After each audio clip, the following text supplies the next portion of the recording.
নমস্কার বন্ধুরা, সুমতি kitchen with blog থেকে সবাইকে স্বাগত। আশা করি আপনারা সবাই ভালোই আছেন, আমিও ভালো আছি। আজকে একটা নতুন রেসিপি আপনাদের সঙ্গে শেয়ার করেছি। আর আজকে হচ্ছে চিকেন রান্না করেছি, মশলাকে কষিনি, কষা ছাড়াই চিকেনটা রান্না করেছি। কিভাবে করলাম আসুন তাহলে দেখুন, আশা করি ভালোই লাগবে। আর এখানে হচ্ছে চিকেনটাকে নিয়েছি, নিয়ে হচ্ছে ধুয়ে নিয়েছি, পরিষ্কার করে হচ্ছে ধুয়ে নিয়েছি। আর একটা হচ্ছে মেটে আছে। এবার হচ্ছে কিছু মশলা মাখিয়ে দেবো। এখানে হচ্ছে পেঁয়াজ কুচোনা নিয়েছি, পেঁয়াজটা আপনারা কম বেশি করেই দেবেন। হলুদ গুঁড়ো দিচ্ছি, ঝাল লঙ্কার গুঁড়ো দিলাম, ঝাল লঙ্কাটাও আপনারা বুঝে দেবেন, যেমন ঝাল খাবেন সেরকম ঝালটা দেবেন। লবণ দিলাম, টক দই দিলাম, আর হচ্ছে জিরে গুঁড়ো দিচ্ছি, জিরে গুঁড়ো দিলাম। আদা রসুন বেটে রেখেছিলাম মিক্সার বাটিতে, আদা রসুন বাটাটা দিয়ে দিলাম। সবটাই পরিষ্কার করে মুছে দিয়ে দেবো। মশলাটা দেয়া হয়ে গেছে। এবার হচ্ছে তেল দিচ্ছি, তেল দিলাম, সর্ষের তেল দিলাম, দিয়ে ভালো করে হচ্ছে মশলাটাকে এবার হচ্ছে মাখিয়ে নেবো। মশলাটা মাখিয়ে রেখে দিলে অনেকটাই চিকেনটা নরম হয়ে যাবে। ভালো করে মাখিয়ে নিচ্ছি। আর এই যে মাংসের একটা হাড় হচ্ছে ছুঁচ মতন হয়ে আছে, হাতে গেঁথে গেল, সেইটাই দেখছি। এই যে হাতের আঙুলেতে গেঁথে গেছে মশলা মাখাতে গিয়ে। আপনারা একটু সাবধানে মশলাটা মাখাবেন। ভালো করে মেখে নিচ্ছি। আর পেঁয়াজগুলো একটুখানি করে হচ্ছে জুড়ে আছে তো, কেটে কুচিছি, একটার সঙ্গে একটা লেগে আছে, সেইগুলোকে হাত দিয়ে ভালো করে চটকে মাখিয়ে দিচ্ছি মাংসর সঙ্গে। আর এটাকে ফ্রিজে এখন হচ্ছে আমি 8-10 ঘন্টা রেখে দেবো।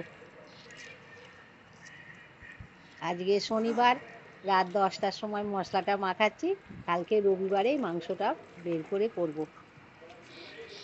মাখানো হয়ে গেছে, রেখে দিচ্ছি। আজকে হচ্ছে রবিবার, আলুটা কেটেছি, মাংস করব। আর আলুটাকে খুব ছোট ছোট করেই কেটেছি। আমি আলু দিয়ে করছি, আপনারা আলু ছাড়া করতে পারেন। আলুটা কাটা হয়ে গেছে।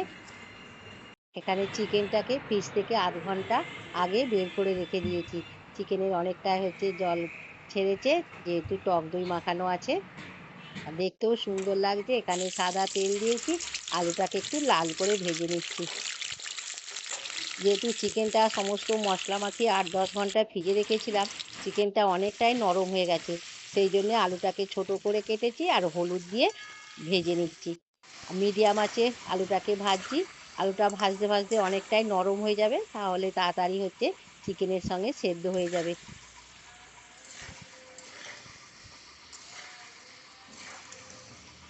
আলুটা ভাজা হয়ে গেছে, এইগুলোকে এবার তুলে নিচ্ছি। ওই তেলের মধ্যে গোটা গরম মশলা আর 2টো তেজপাতা ফোড়ন দিলাম। আর এলাচগুলোকে ফাটিয়ে দিয়েছি, না হলে তেলের মধ্যে ছিটকাবে। এবার চিকেনটাকে দিয়ে দিচ্ছি। চিকেনটা মশলার সঙ্গে ভালো করে কষে নেবো।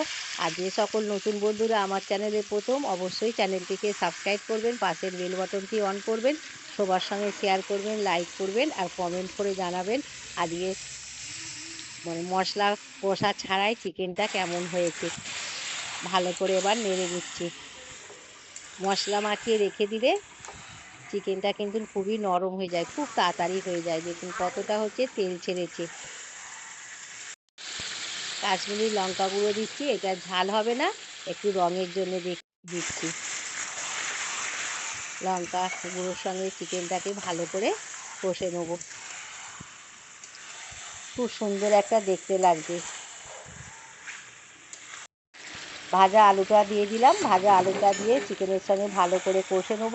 আলুটা তো ভাজা আছে, অনেকটাই নরম হয়ে গেছে, বেশিক্ষণ সময় লাগবে না।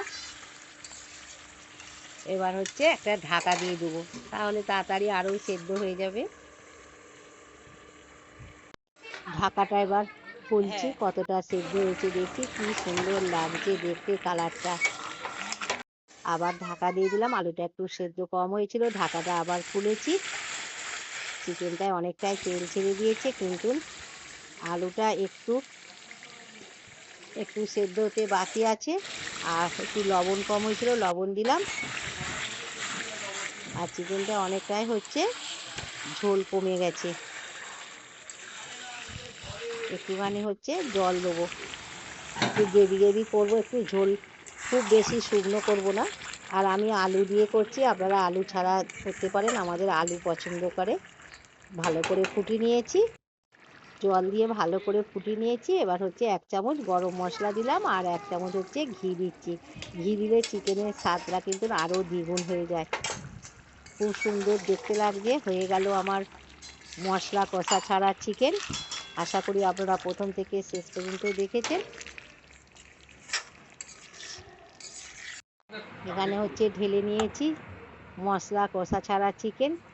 সুন্দর দেখতে লাগছে। এখানে হচ্ছে একটা পেঁয়াজ দিলাম দেখতে সুন্দরের জন্য, এখানে হচ্ছে সার্ভ করে দিলাম। আশা করি প্রথম থেকে শেষ পর্যন্ত দেখেছেন। নতুন পুরাতন বন্ধুদেরকে অসংখ্য ধন্যবাদ।